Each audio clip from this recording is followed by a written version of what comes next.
अस्सलाम वालेकुम dear student. आज का जो हमारा टॉपिक है वो है फोटोसिंथेसिस के बारे में। तो फोटोसिंथेसिस का क्या मतलब है? फोटो कहते हैं लाइट को। किसे कहते हैं? लाइट को। ये वो तस्वीर वाला फोटो नहीं है, ये इससे लाइट मुराद है। सिंथेसिस किसे कहते हैं? मैन्युफैक्चर करना। क्या चीज करना? मैन्युफैक्चर करना। यानी लाइट की मौजूदगी में जब पौधा अपनी खुराक तैयार करता है तो उसे फोटोसिंथेसिस कहते हैं।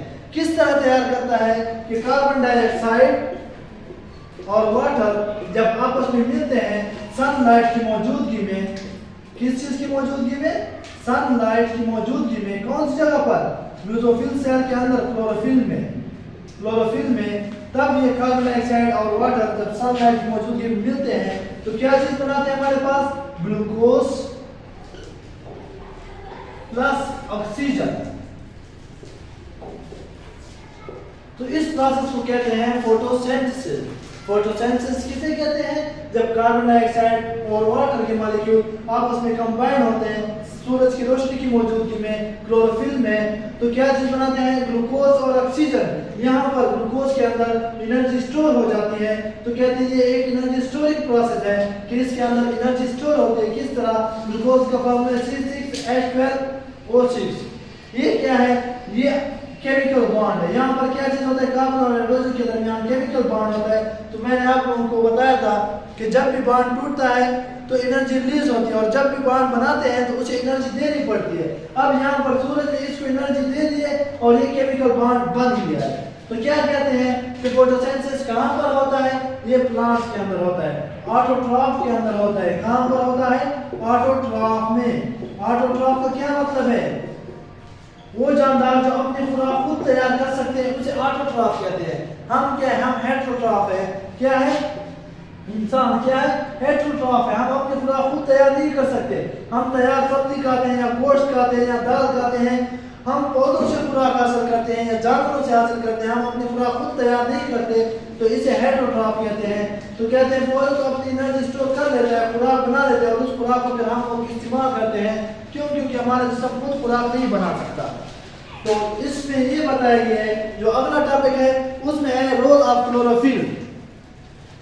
अगले टॉपिक में है रोल ऑफ क्लोरोफिल कि क्लोरोफिल क्या है। ये जो रिएक्शन में मैंने क्लोरोफिल लिखा है इससे क्या मुराद है? तो अभी हम वो देखते हैं कि रोल ऑफ क्लोरोफिल का क्या रोल है। अच्छा, ये फोटोसिंथेसिस को लाइफ सस्टेनिंग प्रोसेस क्यों कहा गया है? क्योंकि फोटोसिंथेसिस के नतीजे में ही पौधे अपनी खुराक तैयार कर सकते हैं। अगर फोटोसिंथेसिस का प्रोसेस ना हो, फोटोसिंथेसिस का प्रोसेस प्लांट के अंदर ना हो तो अपनी खुराक किस तरह तैयार करेंगे? जब वो अपनी खुराक तैयार नहीं कर सकेंगे तो पौधे सर्वाइव किस तरह करेंगे? अगर पौधे नहीं होंगे तो हम किस तरह सर्वाइव करेंगे?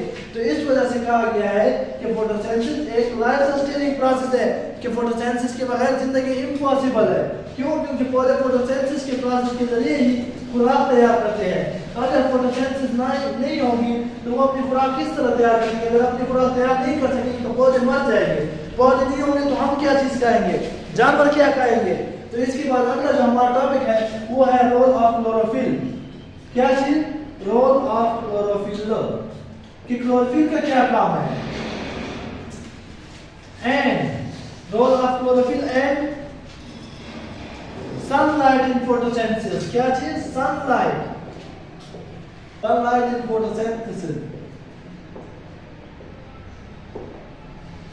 तो यहाँ पर बताया गया रोल ऑफ क्लोरोफिल। ये क्लोरोफिल क्या है? क्लोरोफिल एक ऑर्गेनिक कंपाउंड है। क्या चीज है? ऑर्गेनिक कंपाउंड है। ऑर्गेनिक कंपाउंड किसे कहते हैं? ये भी एक सवाल है। क्लोरोफिल क्या है? एक ऑर्गेनिक कंपाउंड है। ऑर्गेनिक कंपाउंड आप लोगों ने केमिस्ट्री में पढ़ा होगा कि कार्बन और हाइड्रोजन दोनों एट अ टाइम उन्होंने बॉन्डिंग की होती है तो उसे क्या कहते हैं? उसे ऑर्गेनिक कंपाउंड कहते हैं। तो कहते हैं क्लोरोफिल जो है वो रेड और ब्लू लाइट को एब्जॉर्ब करता है। किस चीज को एब्जॉर्ब करता है? क्लोरोफिल रेड और ब्लू लाइट को एब्जॉर्ब करता है। तो इस लाइट को ये एब्जॉर्ब करने के बाद क्या करता है? इससे ग्लूकोज बना देता है। ठीक हो गया। तो कहते हैं क्लोरोफिल जो है ये रेड और ब्लू लाइट को एब्जॉर्ब करता है। जो क्लोरोफिल है वो रेड और ब्लू लाइट को एब्जॉर्ब करके उसको किस चीज में चेंज कर देते हैं? उस लाइट की रोशनी की मदद की वजह से ही तो ये आगे कार्बोहाइड्रेट बना देते हैं। क्या चीज बना देता है? कार्बोहाइड्रेट। अब यहाँ पर एक बात बताई गई है कि जो ग्रीन कलर है क्या चीज है? ग्रीन कलर यानी लाइट को जिस तरह आप लोगों ने पढ़ा होगा कि जब हम प्रिज्म से गुजारते हैं किस चीज से, वो फिजिक्स के अंदर आप लोगों ने प्रिज्म देखा होगा कि जब यहाँ से लाइट गुजारते हैं तो यहाँ पर 7 कलर आते हैं। क्या चीज आते हैं? 7 कलर आते हैं। तो वो 7 कलर में आप लोगों ने पढ़ा होगा विबगियोर का फार्मूला कि red, blue, violet, indigo, yellow, orange. ठीक हो गया। तो ये क्या करता है, ये ग्रीन कलर जो इसमें ग्रीन कलर है लाइट के अंदर, ये ग्रीन कलर को रिफ्लेक्ट कर देता है। क्लोरोफिल ग्रीन कलर को एब्जॉर्ब नहीं करता, उसको रिफ्लेक्ट कर देता है। तो इसकी वजह से हमें पौधे ग्रीन कलर के नजर आते हैं। तो ग्रीन कलर के नजर क्यों आते हैं? क्योंकि क्लोरोफिल उस ग्रीन लाइट को रिफ्लेक्ट कर देता है। तो इस वजह से हमें पौधे जो है वो ग्रीन नजर आते हैं।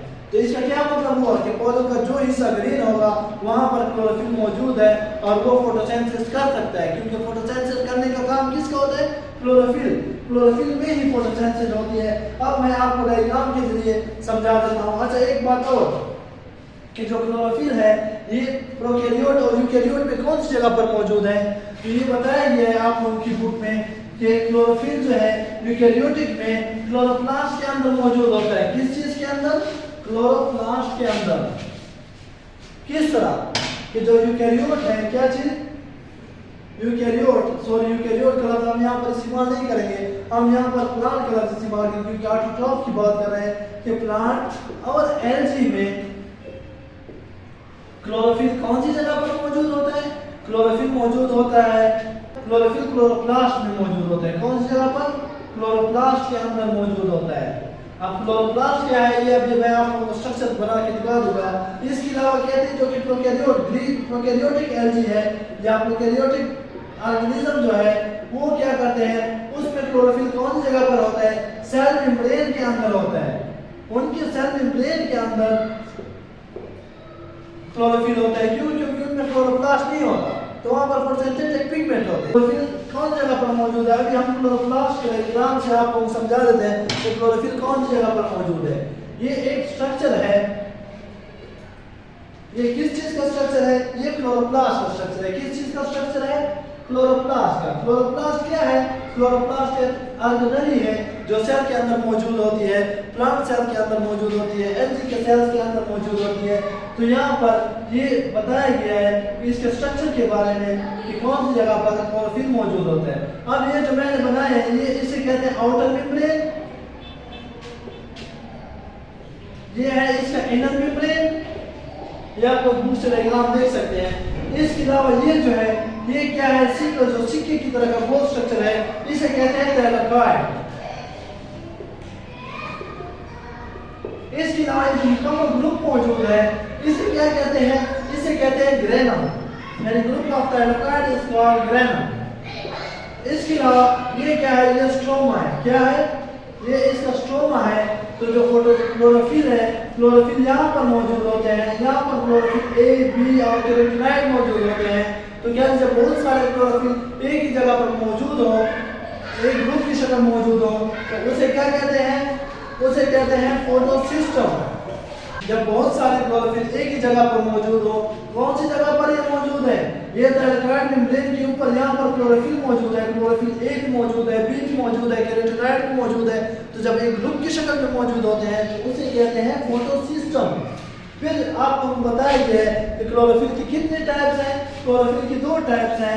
एक को कहते हैं जो मेन फोटोसिंथेटिक पिगमेंट है, वो है मेनली फोटोसिंथेटिक पिगमेंट जो है वो हमारे पास क्लोरोफिल ए है। मेनली फोटोसिंथेटिक पिगमेंट जो है, फोटोसिंथेटिक पिगमेंट वो हमारे पास कौन सी चीज है? वो क्लोरोफिल ए है। जबकि एक्सेसरी पिगमेंट, क्या चीज? एक्सेसरी पिगमेंट हमारे पास कौन से हैं? एक्सेसरी पिगमेंट हमारे पास कैरोटीनॉइड्स और क्लोरोफिल बी। एक्सेसरी पिगमेंट का क्या काम होता है? एक्सेसरी पिगमेंट का डियर स्टूडेंट ये काम होता है कि जो फोटोसिंथेटिक पिगमेंट क्लोरोफिल ए है, क्लोरोफिल ए जिस लाइट को उसके वेवलेंथ को एब्जॉर्ब नहीं कर सकता, तो ये जो एक्सेसरी पिगमेंट है ये उस लाइट को एब्जॉर्ब कर लेते हैं और पौधे को दे देते हैं ताकि वो अपनी खुराक तैयार कर सके। तो आज के टॉपिक में यही चीज है। तब तक के लिए अस्सलाम वालेकुम।